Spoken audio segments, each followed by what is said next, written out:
Right now we're in Istanbul and it's pretty shut down.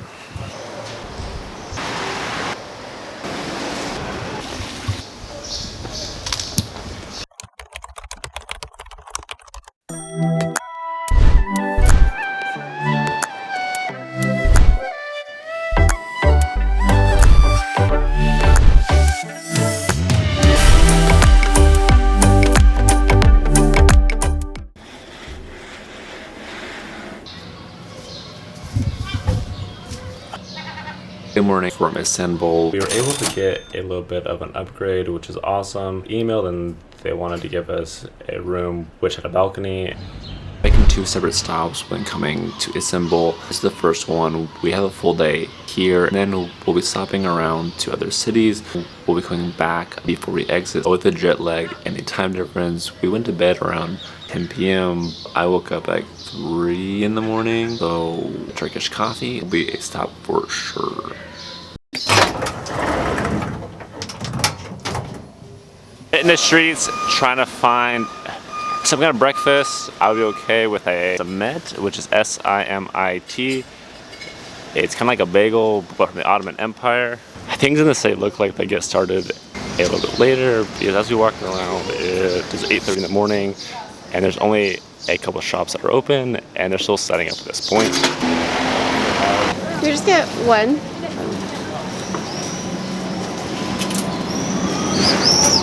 And I don't think that we got what I was hoping for, because this is what it looks like, and then I'll show you a picture of what I was trying to get. What we got is pretty good. It almost hits like a bagel croissant, which is not a bad option to have.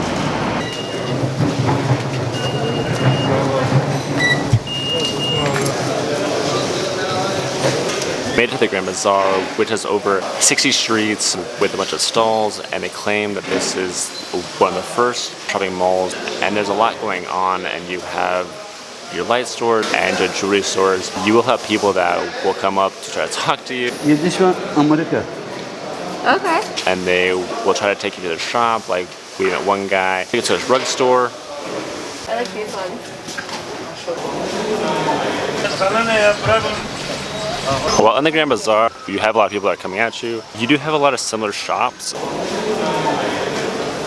We made it through the Mezir Casa Sissi. I know I said that wrong, but this is how you spell it, which is a spice market. Let's say longer, but I'm kind of tired, so we need to find that coffee. The whole area is really cool. I mean, there's a lot of shops.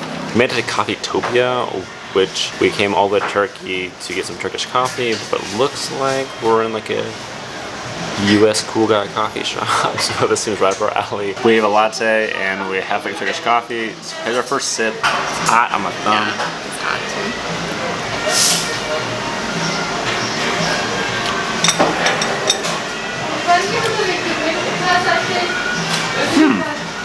That is interesting. like in a good way? Like it almost has like a chalky. It seems like there's grounds in there, but from the videos I've seen, like that would be the thing where like you turn upside down and then you look and that's like your future or something. I'm not quite sure. To the bottom of my coffee, and I realized why it tastes like there's grounds in there. It's because there actually is, so that makes a lot of sense. When trying to tell your fortune, it looks like you take the cup and you tip it over. But I don't really want to do that because that is just going to cause a mess, and I don't want to have these people clean up my own mess. And even if I were to tip it over, I'm not going to know what it says anyway. So we would try again, or we can try to find a person who knows what they're doing at some point. But right now, we're going to pass.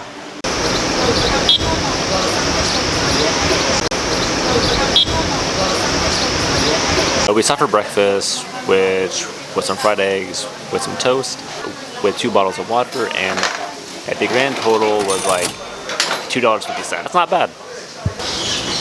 At this point, we need to head back to the hotel because I need to make a change to get out of my shorts because we're gonna go to some of the mosques. We're making our way to the Blue Mosque to try to get in. With the mosques, one thing to remember is that they may be closed with prayer time. Blue Mosque we ran into that problem. We're just gonna grab some lunch and try to kill some time. We made it to the 7 Hills rooftop terrace, which is really cool because it's right in between the Blue Mosque and the Hagia Sophia. Okay, yogurt, zucchini, spicy tomato sauce, have like an FS beer.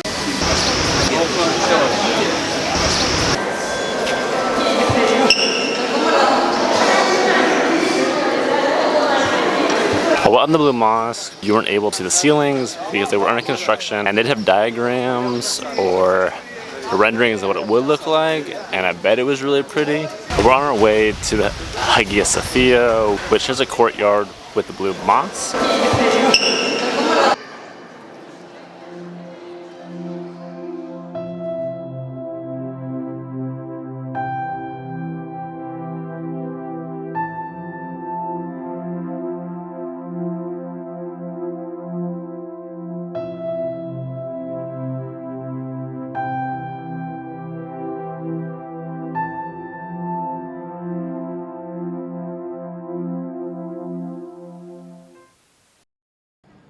Currently 5 in the morning. We're trying to catch our flight.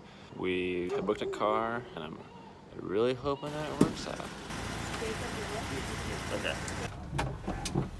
We came in from another airport, which was like $19, and this was $27. But we're living a life of luxury. We got some cool lights, got like plenty of leg room. We have bottles of water. I think it's worth the extra $8. We're at the airport. We now see him try to get onto the plane.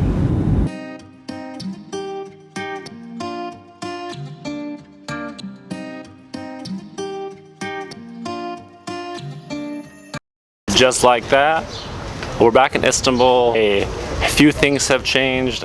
I now have a beard. We're also coming when it's the Eid al-Adha holiday. Things may not be open, but we will try to figure that out.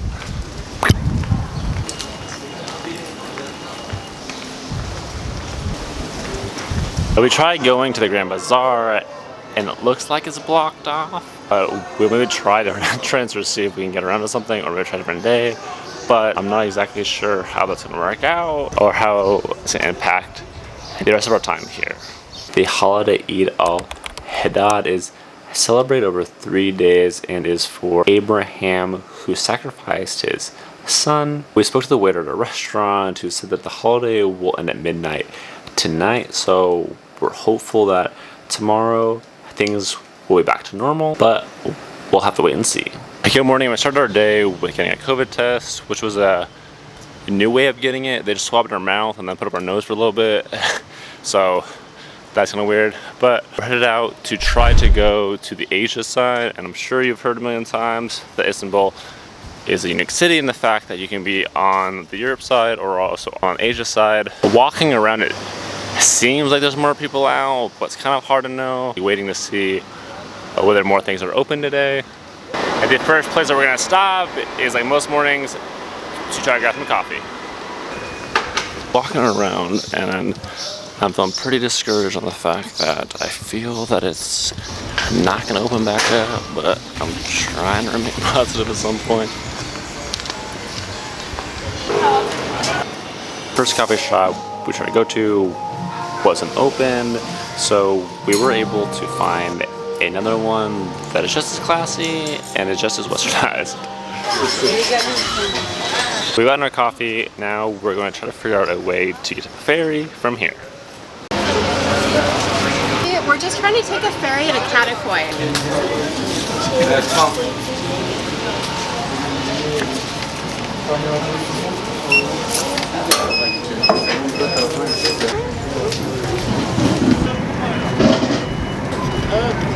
To the ferry, but I'm pretty sure that we're just going from here to right here. It only costs like 90 cents US dollars. Also assuming that we got on the right one. But we are not just going across the river, so we'll have to see where we stop. I heard that I made a huge mistake because on the map I was thinking that we needed to get to the Karakoy area, which is still on the European side.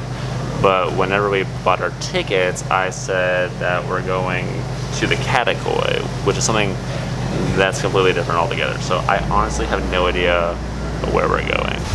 So I think we're going to the right place, but I'm pretty tired and I have no idea on whether I did this just out of pure luck or if this was on purpose.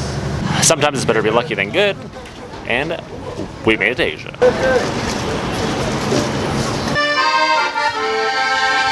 Given the holiday, it's hard to know what the Asian side is truly like, but it seems less busy and it seems like there's more cafes. It seems less touristy, but it's probably because you're farther away from all of the tourist attractions. We're trying to make our way over to the Moda area, which will have more of your cafes. We're gonna head to a place called Munchies because it was the most busy, which is probably a good sign. The restaurant offered good food, and I think that whole area in general is pretty cool. I think that it provides a good alternative of a place to stay, which may be more quiet. This time, we're gonna try to head back just a little bit quicker. And just like that, we're back in Europe. Around now, it seems like it's busier. I would say maybe like 80% of the shops are open. We'll have to wait to see what the underground portion is or is not. So we just made a stop to grab some Indian food, which was a lot cheaper than what you'd find in the United States. The total cost was like $15.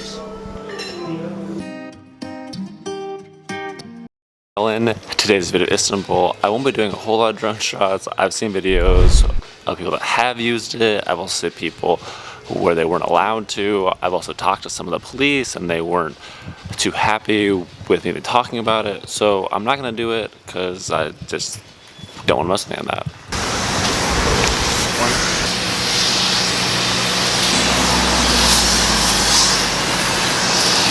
I was finally able to get a submit, which I've had on a sandwich, but now I'm just gonna have it plain.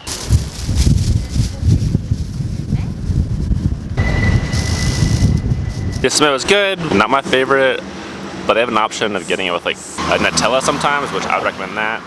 We made it across the bridge to like a lot of neighborhood. Can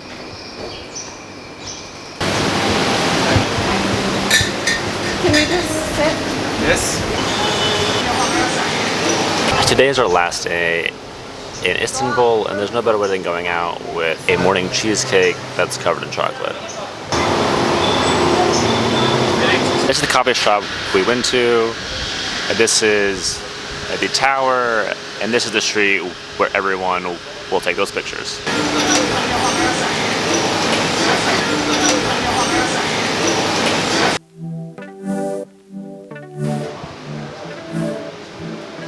The location we're staying in is really close to like the Hagia Sophia, to the Grand Bazaar, but I think if I had it all over again, I like this neighborhood a lot better. We're making our way to Istanbul Street, which is lined with cafes and restaurants. The whole area is relatively busy at 9:45 in the morning, but there are still a lot of shops that aren't open yet. I'm not sure if that's because of the holiday or because it's so early. Looking around, you keep seeing a sign to get baklava, so we had to try.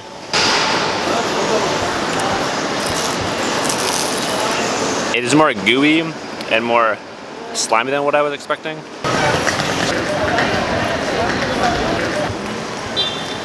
The street is a lot longer than what I was imagining because it feels like it just goes on forever. Thanks so much for watching, and I hope you guys have a better idea of what it's like when coming to Istanbul, Turkey. And if you want to see more travel destinations, then you should check my channel page, or if you want to be around when I post my next video, do not forget to subscribe. I'll see you guys next time.